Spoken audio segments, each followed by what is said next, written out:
Mr. Speaker, nothing surprises me anymore these days.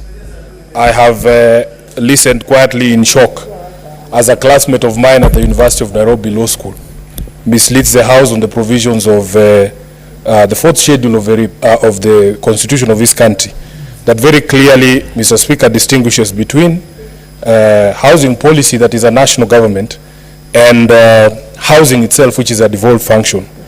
Mr. Speaker, there will be passionate representations from our colleagues from the majority, but I have lived long enough to see in the space of less than 6 months people arguing as passionately as I can see my colleagues in the majority arguing for a bill in the National Assembly, the finance bill, only for them to turn around and realize that what they were arguing very passionately for was something that was against the interest of their own people. We in the minority have objected to this bill, and I want to go on record as objecting to this bill on principle, because we believe that housing is a devolved function, and as a senator sworn to protect devolution and the interest of their counties, I cannot in good faith support this particular bill. Mr. Speaker, in the fullness of time, I want to believe that one day reason will come to our country. But as it is right now, because we understand our position, as a minority, we know we are outnumbered in this House. As a whip, I can only guarantee 16 votes in support of devolution in this House. I know that I am in the minority, but what is heartbreaking, Honorable Speaker, is that a key tenet of democracy being that the minority must have their say. Even that we are being denied by limitation of debate on such an important bill from the maximum 20 minutes to 4 minutes. Mr. Speaker, I would have come with all my notes and explanations as to why I oppose this particular bill. But the most important thing is that the government and the people in the majority have totally lost contact with the feelings and place of the ordinary Kenyans.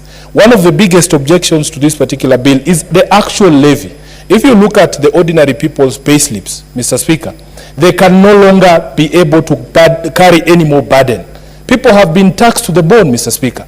So that even if you look at the pay slips of these members of parliament here, many of them are going to be earning negative salaries if you impose this particular bill, this particular levy. And that is not to talk about or to mention people in the civil service, teachers, police officers, people who are earning very little money, Mr. Speaker, and the economy is in the doldrums. So when we come here, and because we know we have the numbers we're going to load or ramp the bill through, it is all fun and games for now. And of course, as a politician, I pray that one of these fine days, we will be in the position that you are now, but that at least for us, we know that we will use the power that we get for good and not to ram things through simply because we have the numbers. Mr. Speaker, in this House, if we are going to continue like this, then possibly there is no point of debating. We should behave the way the Speaker has behaved today, putting the question without bothering to hear the other side. Mr. Speaker, we know we don't have the votes to carry through these bills and these motions. Please allow us to speak on them.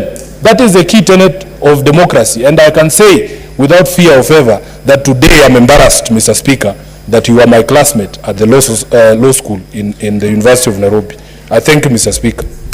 Senator Rita Mulgor.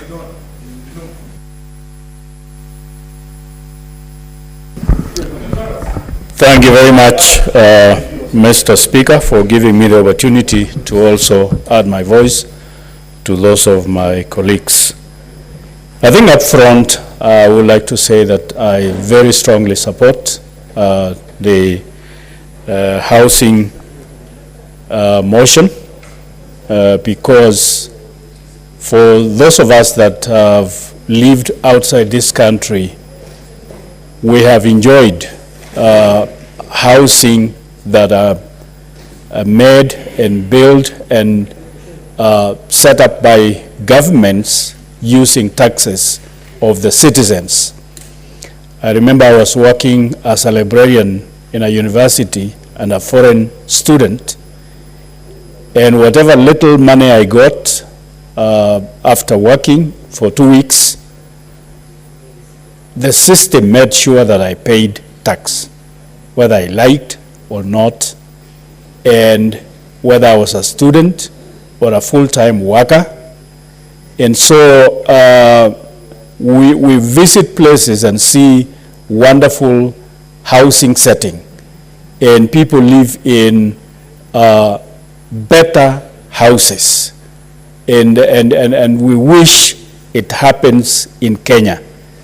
And it cannot happen unless we go by the way of taxation and housing levy, the way the government has set. And in addition to living in better houses, in better settings, job opportunities are guaranteed, that people that have probably not been able to work and earn anything will now earn from these constructions that are going on. And they will be able to pay school fees for their children, and they will be able to make ends meet as a result of working in these constructions. And then secondly is the fact that there will be materials purchased in hardwares and many places, and even people that probably have trees and so on. My colleague Mungatana was talking about building houses that are not in flats, but or tall houses.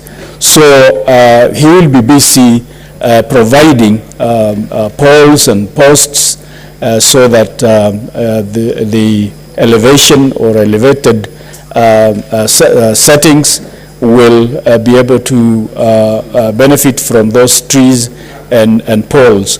And therefore, this will change the nation, this will change housing and also job opportunities. I support.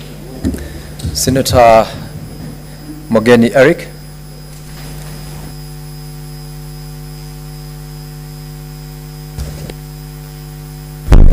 Mr. Speaker, I want to go on record that I'm a very, very disappointed senator.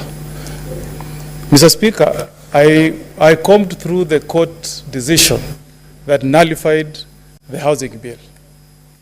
And I came here as a senator knowing that I'll get the benefit of getting 20 minutes so that we can reason together, Mr. Speaker.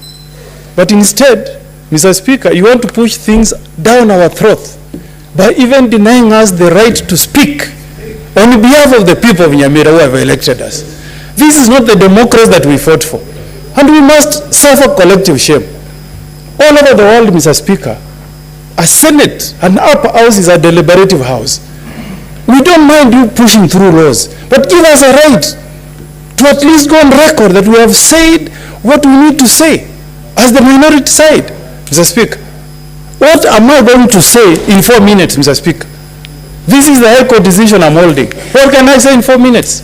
Nothing, Mr. Speaker. It's really a shame. It's a shame. I'm carrying 600,000 votes from Nyamira, Mr. Speaker. And if you think that these people is popular with the people of Nyamira, it will hit you and you will go to the ground.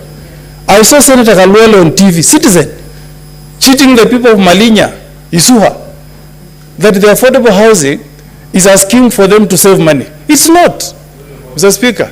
It's not. Mr. Speaker, I want to Senator, there is a point of order by the majority leader. What is your point of order, majority leader?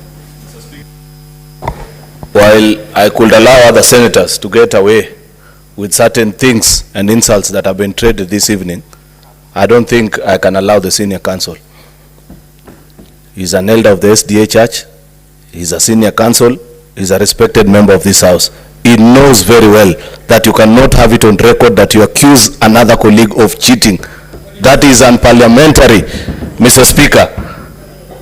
Mr. Speaker, can you request the senator of Nyamira to either withdraw and apologize or substantiate? There is no even substantiation because the word is unparliamentary. Cheating is an unparliamentary word, and he knows that, Mr. Speaker. Senator Mogeni, you... I withdraw the word misleading, cheating, and put misleading. Are you comfortable with that? Yes. And even, proceed, Mr. Senator Speaker, Mogeni. even the teachers of Kericho I was in Kericho this weekend. I had tea in Kericho, Mr. Speaker. And they told me the teachers of Kericho don't want this thing called affordable housing. The teachers in Nyamira told me they don't want this thing called affordable housing, Mr. Speaker. My farmers in Nyamira don't want this thing called affordable housing. On Sunday, Mr. Speaker, I had dinner with the 2 Catholic priests. They told me the President William Ruto they are seeing is not the William Ruto they saw then, Mr. Speaker. The expectation of the poor Kenyans were that the houses will be built, Mr. Speaker, for the less fortunate in society, Mr. Speaker. Now you have come up with something that you are telling us Kenyans are going to buy. Which Kenyans? And the middle class in this country is earning 46,000 shillings.